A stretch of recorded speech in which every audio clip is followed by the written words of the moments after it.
नमस्कार, मैं रवीश कुमार। हमारे नए चैनल रवीश की आवाज पर आपका बहुत बहुत स्वागत है। कृपया वीडियो को लाइक कर दे, चैनल को सब्सक्राइब कर दे और आप हमारी वीडियो कहां से देख रहे हैं और मेरी पत्रकारिता से कितना सहमत हैं कमेंट बॉक्स में जरूर बताएं। तो चलिए वीडियो शुरू करते हैं। योगी से छिनेगी सीएम कुर्सी, होगी मठ वापसी। इन दिनों उत्तर प्रदेश की सत्ता की बिसात पर सबसे बड़ा दांव लग चुका है।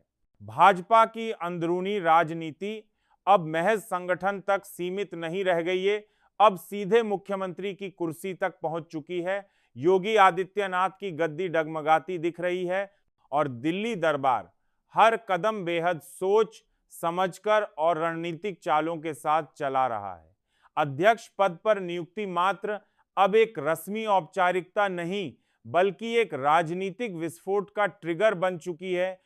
फैसला अब केवल अध्यक्ष का नहीं, आने वाले मुख्यमंत्री का भी है। 37 में से 22 प्रदेश अध्यक्ष बदले जा चुके हैं। बीजेपी का कोरम पूरा है। राष्ट्रीय अध्यक्ष की घोषणा किसी भी दिन हो सकती है, लेकिन यूपी को जानबूझकर होल्ड पर रखा गया है, क्योंकि यह तय है कि यहां पर जो चेहरा अध्यक्ष बनेगा वह न सिर्फ 2027 के विधानसभा चुनावों के लिए पार्टी का चेहरा होगा, बल्कि सीधे योगी की कुर्सी पर भी असर डालेगा। योगी मॉडल अब पार्टी के नए गणित में फिट नहीं बैठता। 2024 के नतीजों ने बीजेपी के शीर्ष नेतृत्व को एक सख्त संदेश दे दिया है। पीडीए का जवाब पीडीए से ही देना होगा। पिछड़ा, दलित, अल्पसंख्यक समीकरण अब समाजवादी पार्टी की यूएसपी नहीं रहनी चाहिए। यही वजह है कि भाजपा का अगला प्रदेश अध्यक्ष ऐसा व्यक्ति होगा जो या तो ओबीसी से हो या फिर दलित वर्ग से, और यही वह समीकरण है जिसमें योगी आदित्यनाथ फिट नहीं बैठते। योगी की छवि कट्टर हिंदुत्व की है, लेकिन जातिगत संतुलन साधने की राजनीति में उनका ग्राफ हाईकमान की नजरों में कमजोर पड़ता जा रहा है। दिल्ली से संकेत आ चुके हैं, गोरखपुर सीट संभालिए, लखनऊ छोड़िए। हाईकमान के सूत्र बताते हैं कि गोरखपुर मठ को तैयार रहने के निर्देश दिए जा चुके हैं।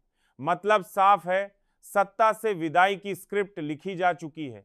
अब सिर्फ पब्लिक अनाउंसमेंट बाकी है।